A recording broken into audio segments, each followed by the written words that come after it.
At this very moment, as I am speaking, the United States of America is at war. Now, it's very possible that when you hear this series of lectures or view them on television, that by that time, the war will be over. And I certainly hope that that will be the case.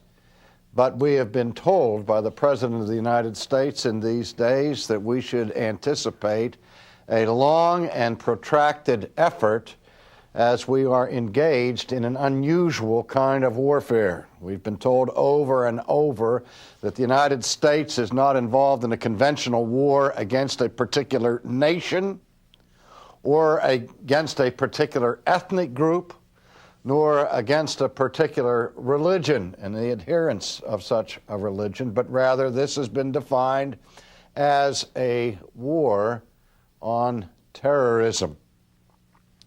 Now, the question I want to address in our first session today is, what is it that causes wars such as these to begin? We look over past history, and the historians will say World War I was caused by the assassination of an archduke in the Balkans. World War II, at least the United States' involvement in it, was provoked by a sneak attack on Pearl Harbor. We can go back even earlier in our own history to the artillery attack on Fort Sumter, which provoked the conflict that we call the Civil War. And even before that, we can go back to the shot heard round the world fired by a Patriot Minuteman in the state of Massachusetts, provoking the Revolutionary War. But this war, of course, was provoked, externally at least, by the terrorist attack on the World Trade Center in New York City and on the Pentagon in Washington, D.C. But here, the historian is focusing attention on the historical provocations, the physical causes for the war. But where wars really begin, ladies and gentlemen, is in the mind. Physical war is a direct consequence of conflict that begins in the mind, a conflict of ideas. Many wars have been fought because people differed radically on what form of government they should have, how that government should be structured, how that government should function, so that political ideology produced actual physical conflict. There have been other occasions where war has been provoked by how economic considerations take place, how commercial activity is to be handled, or how religious expressions are to be maintained or, in some cases, suppressed. We are certainly aware that in the 20th century, that reached a point of 2 billion people who were imprisoned behind what Winston Churchill described as an iron curtain. There, ultimately, as the result of the philosophical reflections of Karl Marx, so that these conflicts begin with ideas in the mind. Now, when we talk about the conflict of ideas, what we're talking about here is a collision between worldviews. And when we use that term worldview, we're describing how people understand their position, their significance, their meaning, their place on this planet. Sometimes refer to it as a life and worldview, where basically there are three ingredients that make up one's life view. There's the understanding of God, there's the understanding of man, and there's the understanding of the earth, or the world, which incorporates within it an understanding of the relationship between God and man, and between man and this world, and between this world and God. These are the different ways that we understand our lives on this planet. Now, since the attack on the World Trade Center in New York and on the Pentagon in Washington, there has been much public discussion about the role of God in our lives. And we have seen an unprecedented response of the American people to prayer and public worship. We'll talk more about the significance of that in the second address when we look at their current contemporary understanding of the providence of God and how God's sovereignty extends over the everyday matters of human life. But while we've seen this tremendous expression of concern, renewed concern for God, and people flocking together for worship services, we've also seen, on the downside, a manifestation of American syncretism. American syncretism is that principle by which it is assumed that though people have different religions and different religious backgrounds, that in the United States, people are guaranteed through the First Amendment the free exercise of religion. And we take pride in this freedom of religion in our country that teaches and describes the principle that all religions have equal protection under the law, that the civil law of the United States of America grants religious freedom to Buddhists, to Hindus, to Muslims, to Jews, to Christians, to Protestants, Catholics, people of all different religious persuasions. And in the wake of that guarantee of religious freedom has come the idea that's deeply rooted in the American culture that because all religions are equal in terms of their protection under the law, that therefore all religions in the final analysis are equally valid. We have seen several community worship services that have featured representatives from Catholicism, from Protestantism, from Islam, from Judaism, and a host of different religions. And the news commentators tell us over and over again how wonderful it is that people from all these different religious groups come together to pray for God's mercy on our nation. And after all, we all believe in the same God. And though we are praying and carrying out our religious activities in slightly different forms and come from different traditions, at the bottom, at the root, we all basically are praying to the same God and believe the same thing. Now that's one of the consequences of American public religion. But if one is a serious student at all of world religions, even a cursory glance at the content of world religions will display that there are radical differences among the various religions. I saw a talk show recently that featured a discussion between a Protestant Christian and a Jewish rabbi. And in that discussion, people, again, the moderator was saying that the two views at the bottom of the, and then at the end of the day, both believe in basically the same thing. And I thought, no, that's a strange thing. It certainly keeps peace and preserves American unity. But is there no difference between an affirmation of Jesus of Nazareth as the long promised and awaited Messiah of Israel? Is it possible that Jesus could be at the same time the true Messiah and Redeemer of his people and not the Messiah, but a false teacher and pretender to that messianic vocation? Those positions cannot possibly both be true.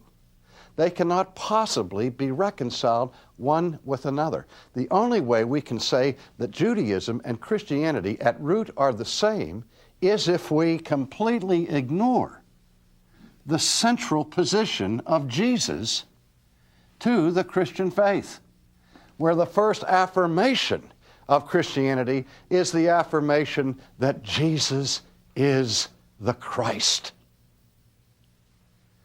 But you see, that is a distinction that distinguishes two great religions, and it is a real difference. But what about the idea that we all believe in the same God? Again, if you study the Christian concept of God and put it next, for example, to the Buddhist concept of God, you will see a radical difference in their understanding of theology. If you place the Christian concept of God vis-a-vis the doctrine of the Islamic notion of Allah, you will see that the Father of the Lord Jesus Christ has very little in common with the Islamic concept of Allah. But what about Judaism and Christianity, who both come from the Bible? So certainly they worship the same God.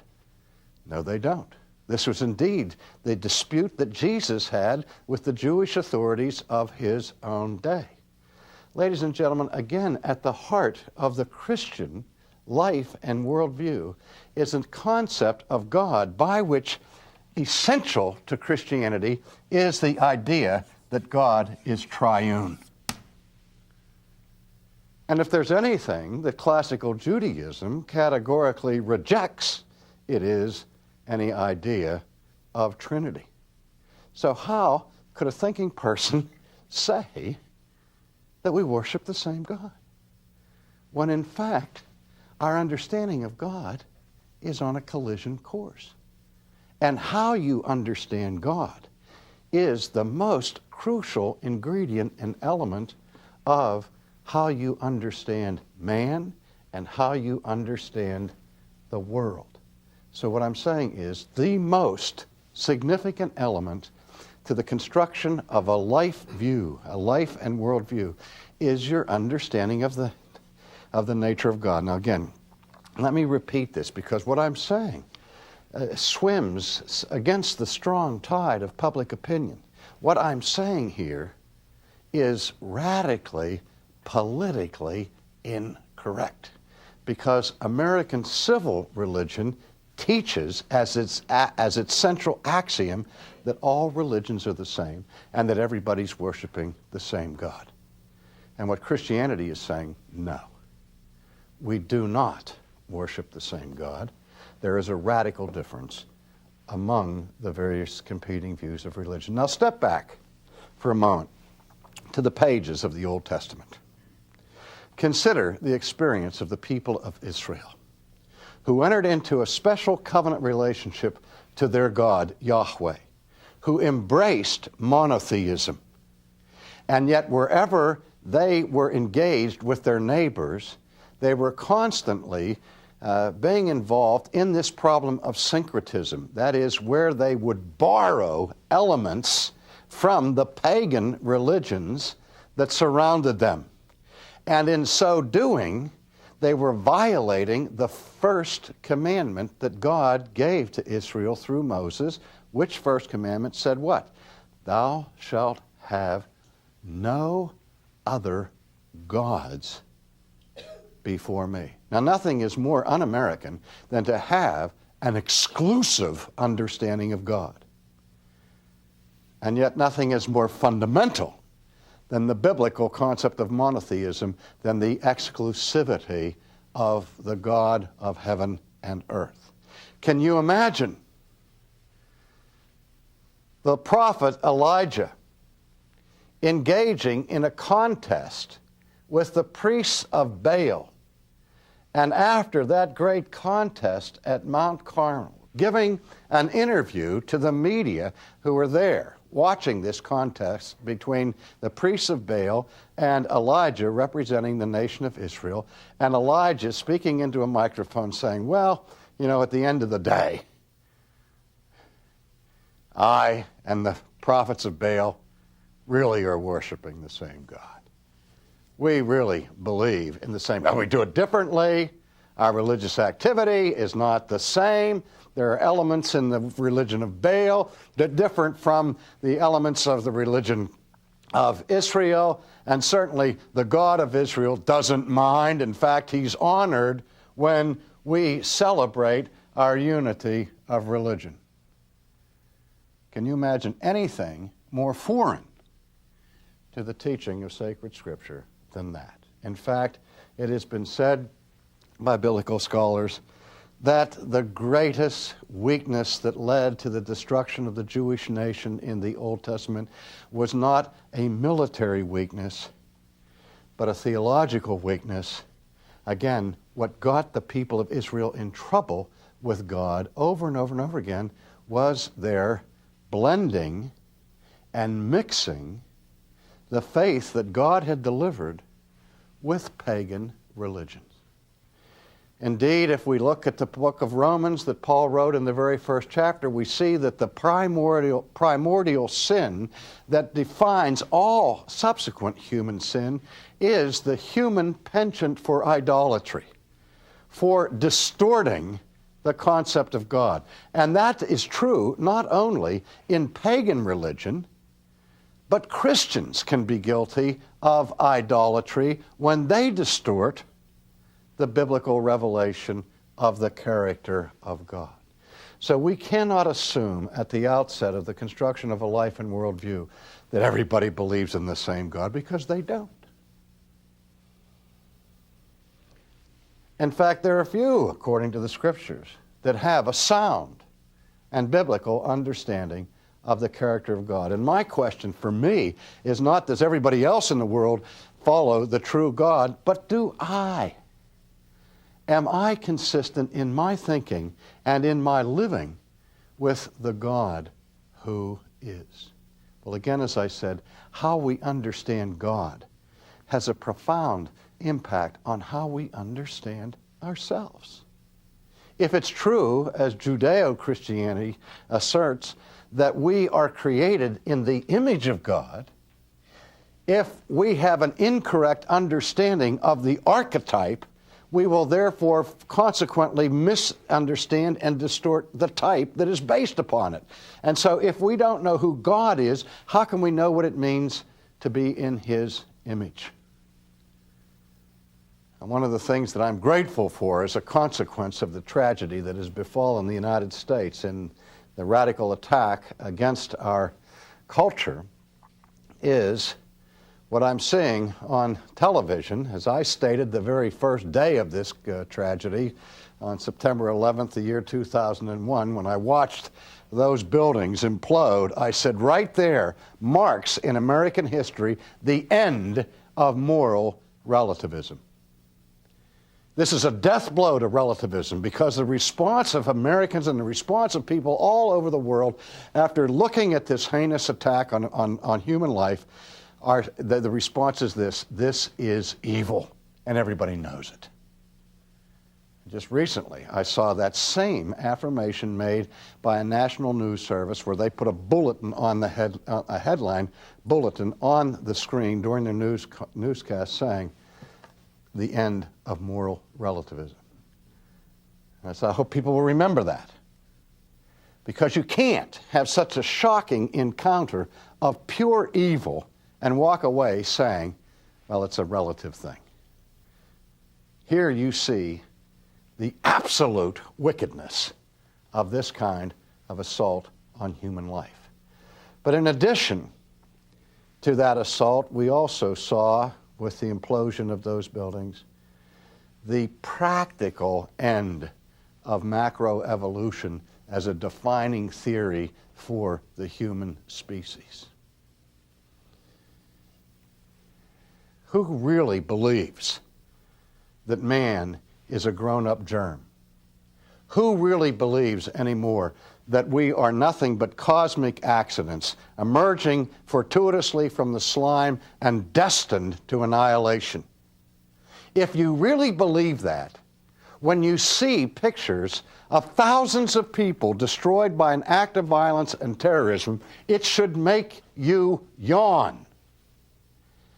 Because the destruction of grown-up germs who have no eternal significance in the final analysis is no more important than going out into your yard and using a cherry bomb to blow up an anthill filled with fire ants.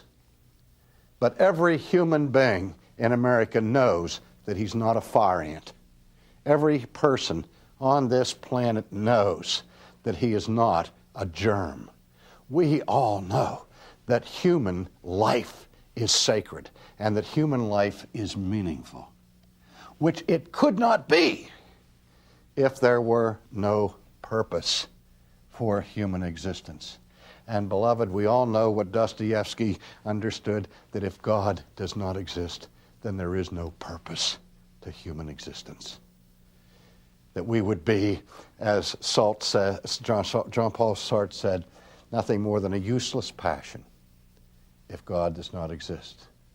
But if you understand the existence of God and you relate the existence of human beings to that existence of God in your life and worldview, then you know that every human life is sacred. And you know that it matters, and it matters ultimately if you're running around blowing up people like were murdered in the World Trade Center in New York. Finally, the third principle of the worldview is how God relates to this planet. That is, how is God related to nature? In our age, we have a tendency to view nature as functioning independent from any government of God. If anything has disappeared from our vocabulary until such tragedies as these occur, it is the concept of divine providence. Because Christianity affirms that in God we live, we move, we have our being. Nothing can move, nothing can live, nothing can be apart from the power of God. If you remove that understanding of God from the equation, then you see a universe that operates according to its own internal fixed laws. And the scientist replaces the priest as the mediator of human existence and of human meaning. And so your understanding of God, your understanding of humanity, inevitably results in your understanding of nature itself. And we will look at that in our next lesson.